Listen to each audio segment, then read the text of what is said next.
3 वर्ष में एक बार अधिक मास आता है, पुरुषोत्तम मास आता है। अधिक मास की पंचमी तिथि के दिन इसके घर में संपदा की कमी हो, पैसा आ ही नहीं रहा हो, सब दूर उलझ गया हो, बहुत टेंशन चल रहा हो, गन्ने का रस जानते हो? ईख का रस, गन्ने का रस तुलसी जी के क्यारे में हाथ में लेकर 7 बार अपना नाम और गोत्र बोलकर छोड़ दो। जिंदगी में 3 साल में तो करोड़पति बनकर बैठ जाओगे, कभी लक्ष्मी की कमी नहीं आ सकती।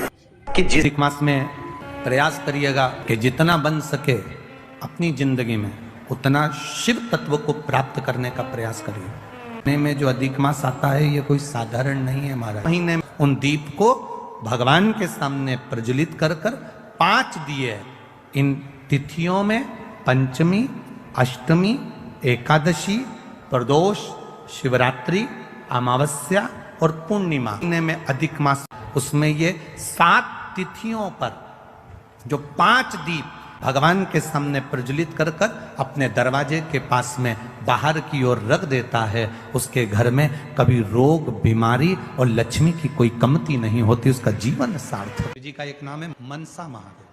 जब संसार का व्यक्ति एक बेलपत्र लेकर, भले वो शंकर की चढ़ी हुई बेलपत्र क्यों ना हो, घर से लाई हुई बेलपत्र क्यों ना हो, जब कोई संसार का व्यक्ति एक बेलपत्र को भगवान शंकर के सामने लेकर जाता है और उस बेलपत्र को जब शिव जी को समर्पित करता है, तो उसके समर्पण करने के समय पर जितनी देर वो बेलपत्र को मंदिर में लेकर गया, मंदिर से शिवलिंग पर जितनी देर में वो समर्पित करता है, उतनी देर में उसके मन के अंदर जो बात चलती रहती है, भगवान शंकर उसके मन की बात को स्वीकार कर बेलपत्र चढ़ते से ही उसकी बात को स्वीकृत करके उसकी झोली भरना प्रारंभ कर देते हैं। उसको मनसा महादेव कहते हैं। भगवान के शिवलिंग में 3 जगह ऐसी है जहां पर पुष्प या इत्र, बेलपत्र, सुगंधित पदार्थ शंकर को समर्पित करा जाता है तो रोग से निवारण होता जाता है। 3 स्थान, सिर्फ 3 स्थान बताएगा। पहला स्थान अशोक सुंदरी और भगवान शंकर का जो शिवलिंग रखा है उसके बीच में जो अशोक सुंदरी और शंकर भगवान के शिवलिंग के बीच में एक जगह खाली पड़ी रहती है। अशोक सुंदरी का स्थान पूर्ण होगा, शिवलिंग होगा, उसके बीच में एक स्थान खाली होता है। उस स्थान पर अगर जिस समय पर भगवान शंकर के जिस अशोक सुंदरी और शिवलिंग के बीच में जो स्थान है वहां पर अगर इत्र लगाया जाए, दूसरे नंबर पर शिवलिंग के ऊपर से लेकर नीचे के मध्य भाग में, जहां मध्य भाग है ये शिवलिंग, ये नीचे का भाग, और मध्य भाग में अगर इत्र लगाया जाए, और तीसरा भगवान शंकर का जो जल नीचे की ओर गिरता है, जहां जो पट्टी रहती है पानी नीचे आने की, उस पट्टी पर अगर इत्र लगाया जाए, ये 3 स्थान इत्र लगाने के होते हैं। अगर वहां लगाया जाए तो कैसा भी रोग हो आपकी जांच अच्छी ही आएगी, बेकार नहीं आ सकती। 3 स्थान, 3 अक्षत को इन 3 स्थान पर ही रखा जाता है। एक माता पार्वती जी का गोल स्थान, हस्तकमल स्थान, दूसरा जहां से पानी बहकर नीचे की ओर जा रहा है उसी विराम स्थल पर, और तीसरा शंकर भगवान के शिवलिंग पर। ये 3 स्थान 3 अक्षत से पूर्व। अधिक मास में क्या दान करते हैं? मास में किस चीज का दान किया जाता है? मालपुए का दान करते हैं। अरे बोलो तो जम के, कितने मालपुए करते हैं? 33 मालपुओं का दान होता है। 30 मालपुए तो 30 दिन के हो गए, और 3 जो मालपुए होते हैं उसके ऊपर जो 33वें 3 मालपुए जो होते हैं वो एक मालपुआ, 33 मालपुए में से 30 मालपुए 30 दिन के, और 31वां नंबर का जो मालपुआ होता है वो हमने अगर हमारी बेटी के घर का कोई अन्न पाया हो, हमने अगर अपनी बेटी के घर का कोई भाग ग्रहण कर लिया हो, हमने अपने अगर बेटी के बहन बेटी के घर का कोई चीज खा ली हो तो हमको दोष ना लगे। 32वें नंबर का जो मालपुआ होता है वो हमने अगर किसी संत, गुरु, ब्राह्मण, साधु, सन्यासी, तपस्वी, साधक, उपासक, किसी विप्रजन, किसी ब्राह्मण जन के घर का यदि हमने कुछ खा लिया हो तो उसका दोष ना लगे। ये 32वें नंबर का मालपुआ होता। और 33वें नंबर का जो मालपुआ होता है, हमने किसी के घर का सूतक या सावड़ का खा लिया हो। सूतक सावड़ से मतलब है किसी के यहाँ कोई समाप्त हो गया, कोई शांत हो गया, आपको स्मरण में नहीं है, मालूम नहीं है और आपने उसके घर का पानी पी लिया, उसके घर का भोजन ग्रहण कर लिया या उसके घर का कुछ खा लिया। हमने अगर कुछ खाया हो, कोई के यहाँ शांत हो गए, कोई के यहाँ समाप्त हो गए, और उसके घर का यदि हमने कुछ पा लिया, कुछ पानी पी लिया सूतक का, तो उसका दोष न लगे।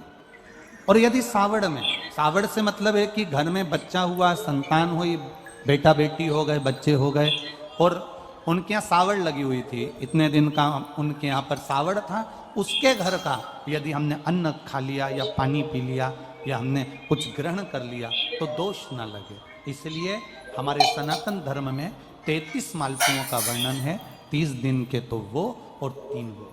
अब एक बात, शंकर के मंदिर में जाकर शिव जी को जल चढ़ाकर जब कोई चंदन की 3 लाइन भगवान शंकर के शिवलिंग पर खींचता है, शंकर उसका हाथ पकड़कर उसका भाग्य लिखना प्रारंभ कर देते हैं। शंकर के मंदिर में जाकर 1 लोटा जल चढ़ाना प्रारंभ करता है, 3 रेखाएं खींचना प्रारंभ करता है, चंदन लगाकर त्रिपुंड बनाना प्रारंभ करता है, बाबा उसके भी जीवन में सुख हाथ पकड़ कर देना प्रारंभ कर देते। पंचमी के दिन एक पुष्प में थोड़ा इत्र लगाकर ले जाना और इत्र ले जाकर बाबा के उस पंखड़ियों को बाबा के ऊपर बिखेरना, श्रृंगार करना। इत्र भगवान शंकर उसके मन की कामना को पूर्ण जरूर।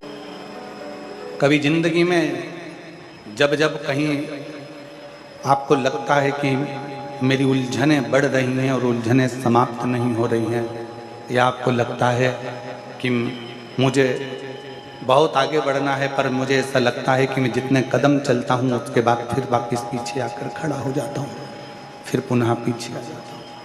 अब एक बेलपत्र का आश्रय लीजिए, भले वो तुम्हारे पास में रोज अगर बेलपत्र ना मिले तो शिव जी की चढ़ी हुई बेलपत्र उठा लो, हाथ में उसको रख कर अपनी कामना कर कर बाबा से पंचाक्षर षडाक्षर मंत्र का स्मरण कर कर या श्री शिवाय नमस्तुभ्यम को जप कर बाबा को अपने मन का भाव कहकर उस बेलपत्र के माध्यम से भगवान शिव की बात, भगवान शंकर को अपने दिल की बात बाबा देव अधिदेव महादेव से कहो, समर्पण।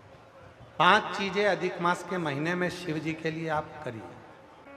3 वर्ष में 1 बार अधिक मास आता है, पुरुषोत्तम मास आता है। 5 चीजें धारण करो।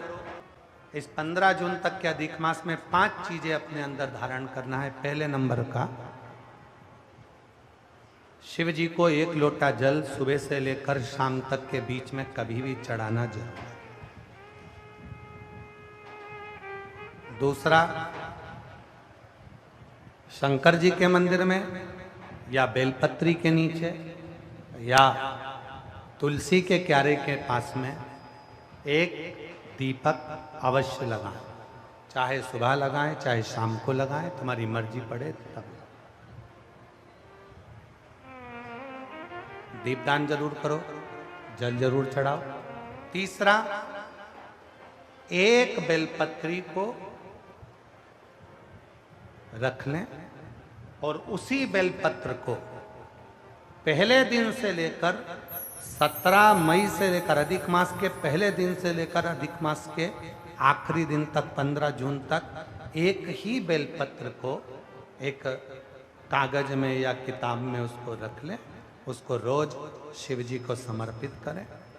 श्री शिवाय नमस्तुभ्यम बोलकर अपनी कामना करें, वापिस उठाकर उसको अपने किताब में रख लें, फिर कल वापिस समर्पित करें, फिर वापिस रख लें, फिर वापिस समर्पित करें। 1 महीना अधिक मास का, पुरुषोत्तम मास का यदि एक ही बेलपत्र को सर्वत्र चढ़ाया जाए, उसी बेलपत्र को बारंबार समर्पित करा जाए और उस बेलपत्र को अधिक मास पूर्ण होने के बाद फिर उसको जो आप मालपुआ दान करते हैं उस मालपुए के साथ अगर दान कर दें तो जिंदगी में कभी किसी के दरवाजे पर हाथ नहीं फैलाना पड़ेगा। भगवान इतनी बरकत आपको प्रदान करे, इतनी बरकत दे। एक बेलपत्र, वही बेलपत्र पहले दिन से चालू होती है। किसी भी शिवलिंग पर, चाहे पार्थिव पर चढ़ा लो, आप चाहें तो अपने, हम गुरुजी हम वहां पर नहीं है, हम कथा में रहते हैं, हम कथा सुनने जाते हैं, तो हम कहाँ चढ़ाएं? एक कंकर उठाओ, पार्थिव पे चढ़ाओ, पेड़ के नीचे पार्थिव बनाया, उसी पे चढ़ा के रख ली, फिर उसी को बेलपत्र को, उसी बेलपत्र को बारंबार पूरे अधिक मास के महीने में 1 महीने तक उसी बेलपत्र को चढ़ाना है, उसी को रखना है। फिर आखिरी दिन जो अधिक मास पूर्ण होगा, उस दिन उस बेलपत्र को मालपुए पे रखकर शिव जी को चढ़ाकर लेके आना पहले, फिर मालपुए पे रखना, और उसको रखकर फिर भगवान उस मालपुए को तुम दान, मालपुआ दान नहीं कर सकते तो तुम बतासे दान कर दो, पर मीठे के साथ उस बेलपत्र को दान किया जाए। बतासा है, मिठाई है, कोई 33 कोई भी सामग्री 33 जो मीठी हो वो रखकर आप दे सकते। कभी किसी के दरवाजे पर कितनी भी मुसीबत आ जाए, कितना भी दुख आ जाए, कितनी भी तकलीफ आ जाए, कितना भी कष्ट आ जाए, कितना भी कष्ट आ जाए, आपको किसी के आगे हाथ नहीं फैलाना पड़ेंगे। लक्ष्मी की व्यवस्था स्वयं मेरा कुबेरेश्वर महादेव, मेरा महाकाल राजा, मेरा विश्वनाथ स्वयं एक बेल वही चलता। 5 चीजें करना है आपको। पहले नंबर पर जम के बोलो जल, दूसरे नंबर पर दीप, तीसरे नंबर पर बेलपत्र, चौथे नंबर पर भगवान शंकर के मंदिर में नंदी के दोनों सींगों के बीच में से शिव के शिवलिंग का दर्शन। नंदी के जो सींग है, उन सींग के मध्य में से भगवान शंकर का दर्शन। क्यों? इसलिए अगर पुरुषोत्तम मास में, अधिक मास में हम नंदी के दोनों सींगों के बीच में से शंकर के शिवलिंग का दर्शन कर लेते हैं, तो अपने अंतिम सांस तक शरीर के अंदर कोई बड़ी बीमारी कभी नहीं आती, कोई गंभीर बीमारी कभी नहीं, क्योंकि ज्येष्ठा का अधिक आया है। ज्येष्ठा का जो अधिक होता है, उसमें अगर सींग, दोनों सींगों के बीच में से शिव के शिवलिंग का दर्शन करिए, शरीर में कभी कोई बड़ी बीमारी, ऐसी बीमारी नहीं आएगी जिसका इलाज है ही नहीं। रोगी रे होकर, कष्ट भोग कर शरीर को नहीं त्याग, बहुत बड़ी बीमारी के साथ शरीर का त्याग नहीं करो। चौथा और 5वें नंबर पर भगवान शिव के मंदिर में, भगवान शंकर के मंदिर में या शिव कथा में या जहां हो वहां प्रदोष काल में, प्रदोष का समय, सूर्य डूबने का समय जब हो, उस समय पर 5 बार 7 बार या तो पंचाक्षर मंत्र नमः शिवाय, या षडाक्षर मंत्र ओम नमः शिवाय, या श्री शिवाय नमस्तुभ्यम का जप करें। 5 बहुत, ये 5 अधिक मास में शंकर की 5 चीजें धारण कर लो। उसमें सबसे ज्यादा जरूरी जो है जल, दीप, बेलपत्र, वही चढ़ाना, वही लेकर आना। कभी कभी हाँ, यदि घर के बच्चे ज्यादा बीमार रह रहे हैं, उनको सांस की प्रॉब्लम हो रही है, सर्दी खत्म नहीं हो रही, निमोनिया हो रहा है, बार बार उनको कफ जम रहा है, तकलीफ हो रही है, तो पीपल का छोटे से छोटा पत्ता लीजिए और एक बेलपत्री का पत्ता लेकर दोनों पत्र को अधिक मास की 7वीं के दिन शिव जी को समर्पित कर दिए। पिपलेश्वर महादेव का नाम लेकर उसको समर्पित करिए। उन दोनों को उठाकर लेकर आ जाओ। उन दोनों को जहां बच्चा रहता है उस घर में किसी भी स्थान पर उसको रख दीजिए। उसकी जो कफ जमना है, जो निमोनिया है, वो धीरे धीरे समाप्त होना प्रारंभ हो जाता है। 7वीं तिथि अधिक मास, इसके सिवाय नहीं होगा। वो अधिक मास के सिवा वो हो ही नहीं सकती, केवल अधिक मास। अधिक मास की 7वीं तिथि को पीपल का पत्ता, छोटा ही बेलपत्र का पत्ता समर्पित किया। नाम लेना है पिपलेश्वर महादेव। क्या नाम है? जम के बोलिए जरा। पिपलेश्वर महादेव, पिपलेश्वर महादेव। अधिक मास का महीना भगवान शिव के स्मरण का माह, ठाकुर जी के भजन का महीना, भगवान नारायण के लाड लड़ाने का महीना। खूब प्रेम से भजन, जितना भजन कर सकते हो उतना, और काउंट कर नहीं कि कितना भजन करा है। कई लोग हाथ में वो बटन दबाते रहते हैं, राम राम राम राम, काउंट नहीं करना है, कर लो जितना कर सकते हो। अधिक मास के महीने में जितना पुण्य कमा सकते हो कमा।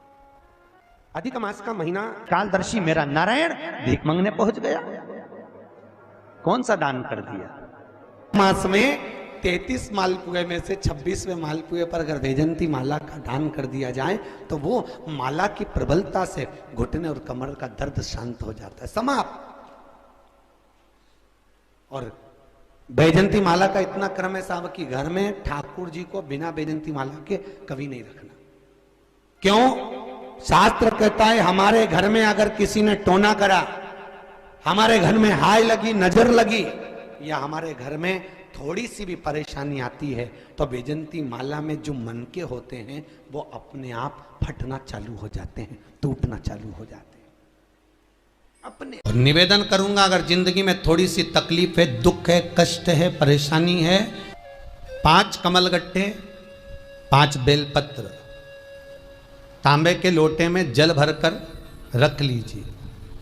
सीधे हाथ पर उस कलश को रखो जिसमें 5 कमलगट्टे और 5 बेलपत्र रखिए। श्री शिवाय नमस्तुभ्यम, इस मंत्र का 5 बार स्मरण कर कर आपको जो तकलीफ है उसको हृदय चित्त से धरकर मस्तक से कलश को लगाकर किसी एकांतेश्वर महादेव पर, किसी वृक्ष के नीचे विराजमान हो, ऐसे एकांतेश्वर महादेव पर अपनी कामना कर कर वो जल समर्पित कर दो। 1 बेलपत्र, 1 कमलगट्टा उठाकर अपने घर पर लेकर आ जाओ। जो तकलीफ बहुत ज्यादा हो रही है 5 दिन में आपको मालूम पड़ जाएगा, 5 दिन में अंतर आ जाएगा। अधिक मास में ज्येष्ठा महीने में कभी मौका लगे अपने जीवन में और तुम्हें लगे कि मेरे जीवन में दुख समाप्त ही नहीं हो रहा, मेरे दुख जा ही नहीं रहा, तो 5 बेलपत्र, 1 बेलपत्र जिसकी डंडी का भाग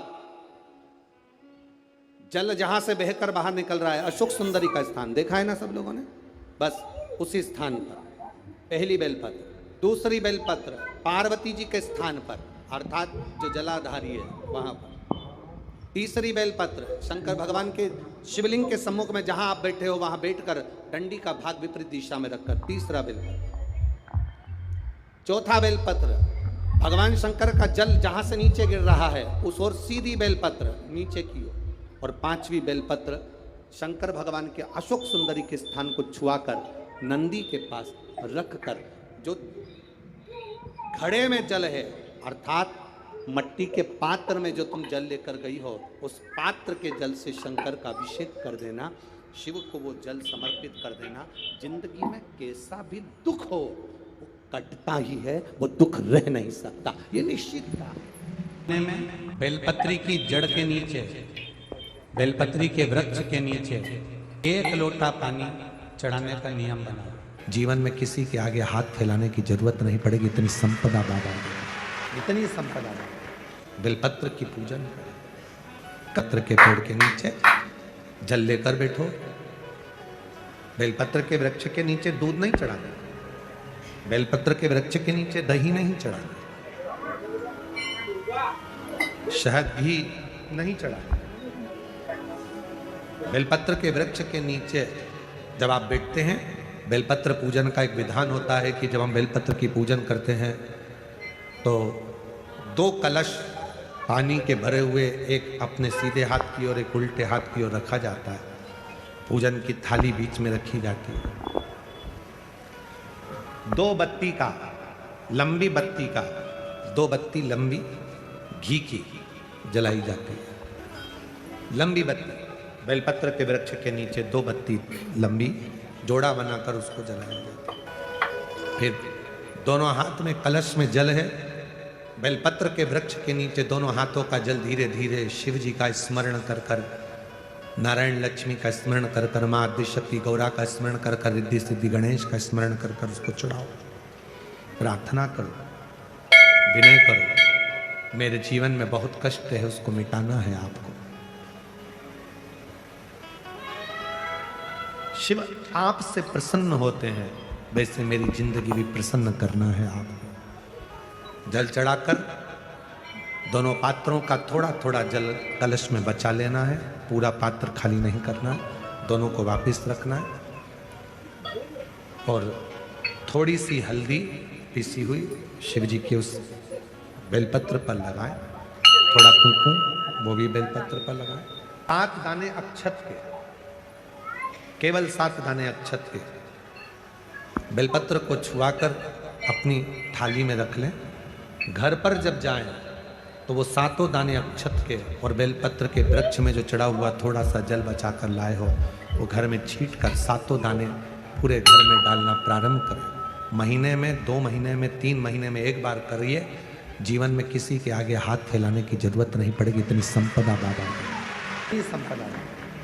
बेलपत्र की महत्वता को लोग जानते नहीं है। एक प्रदोष की महत्वता, एक बेलपत्र की महत्वता। बहुत चिंता व्याप रही है, बहुत चिंता में ग्रसित हो। हल्दी का लेपन जलाधारी पर करिए। थोड़े दिन बाबा की जो जलाधारी है, इस जलाधारी पर हल्दी का थोड़ा सा लेपन करिए। और हल्दी का लेपन कर कर जिस पात्र से शिवजी को जल चढ़ाओगी, उसी पात्र पर अपनी 3 उंगलियों का स्पर्श हल्दी का कर कर फिर बाबा को कुंदकेश्वर महादेव के नाम से जल चढ़ाना प्रारंभ करें। जो हल्दी का लेपन आपने जलाधारी पर करा है, उसी जलाधारी की 1 उंगली कलश पर लगाकर लेकर आओ। घर के अंदर जब प्रवेश करो या व्यापार में प्रवेश करो, तो जो कलश पर हल्दी लगाकर लाए हो, वही दरवाजे के ऊपर थोड़ी सी मात्रा में कुंदकेश्वर महादेव के नाम से लगाना प्रारंभ कर दो। कैसी भी चिंता हो, 7 से 8 दिन में वो चिंता समाप्त होगी ही हो, टेंशन खत्म होगा ही। कौन से महादेव का नाम लेना है? जम के बोलो जरा, आवाज आना चाहिए। कुंदकेश्वर महादेव। कई लोगों की आदत रहती है, पहले जल चढ़ाने से पहले शंकर भगवान के शिवलिंग पर अगर बेलपत्र रखी है तो उसको हटा देता है। शिव महापुराण की कथा कर रही है, अगर शिवलिंग के ऊपर बेलपत्र चढ़ी हुई है, चढ़े रहने दो। फूल हैं, आप उसको हटा सकते हो, मना नहीं है। शिव जी का अभिषेक करने से पहले, भगवान शंकर को जल चढ़ाने से पहले, जब आप घर में कोई अनुष्ठान कर रहे हो, शिव जी का अभिषेक कर रहे हो, शंकर भगवान का कोई साधना कर रहे हो, शिव अभिषेक कर रहे हो, तो सबसे पहले शिवलिंग पर एक बेलपत्र का होना जरूरी है, फिर जल चढ़ाओ। आपके पास, हमारे पास इतनी जो शास्त्रों में वर्णन किया गया, गंगा, यमुना, सरस्वती, कावेरी, मंदाकिनी, क्षिप्रा, नर्मदा आदि की जितनी भी पवित्र नदियां हैं, सरयू आदि की जितनी पवित्र नदियां हैं, इतनी नदियों का, इतने सरोवर का, इतने कुंड का जल हमारे पास नहीं है। हमारे पास इतना जल नहीं है। बिना प्रैक्टिकल के मत रहना। में लगे 15 दिन हो गए, घर में आवक नहीं है, परेशानी चल रही है। अपने ही घर में जो भी पौधा हो, उस पौधे की मिट्टी को थोड़ा सा उठाओ, पार्थिव शिवलिंग बनाओ, उस पर जल चढ़ाओ, पूजन करो, दीप लगाकर प्रार्थना कर कर उसी का थोड़ा सा जल अपने दरवाजे पर लगाओ और बाद में पार्थिव शिवलिंग को वहीं पर उसी गमले में ही विसर्जन कर दो। 15 दिन तक लगातार प्रदोष काल में कर देखिए, मेरा शिव ऐसी करुणा करेगा, 15 दिन के अंदर ही आपको खुशियां मालूम पड़ेंगी। बेलपत्री की मध्य पत्ती पर, बेलपत्री की बीच की पत्ती पर लगाया हुआ चंदन और पत्ती के 3 पत्तियों का जहां पर मिलन हुआ है, उस जगह पर लगाया हुआ शहद शिव को जब चढ़ाया जाता है तो वो भाग्य की बेकार रेखा को भी बदल देता है। वो साधारण नहीं है। किसी देवी मंदिर में दर्शन करने के लिए गए, उन्होंने हनुमान जी का सिंदूर लिया, तुम्हारे मस्तक पर लगा दिया। अब मस्तक पर आपने अगर सिंदूर लगाया है और हनुमान जी महाराज का या देवी जी का या भगवान का सिंदूर आपके मस्तक पर लग गया है, तो वो सिंदूर कम से कम, शास्त्र कहता है 2.5 घंटे तक आपके मस्तक पर रहना चाहिए। कितने घंटे तक रहना चाहिए? जम के बोलो जरा। 2.5 घंटे तक रहना चाहिए। कारण क्या है? भगवान के चरण का अगर कोई कुंकू या सिंदूर हमारे मस्तक पर लगाया गया है, वो 2.5 घंटे तक रहे। उसके बाद उस सिंदूर को किसी नैपकिन, कपड़ा या अन्य चीज से पोंछ देते हैं।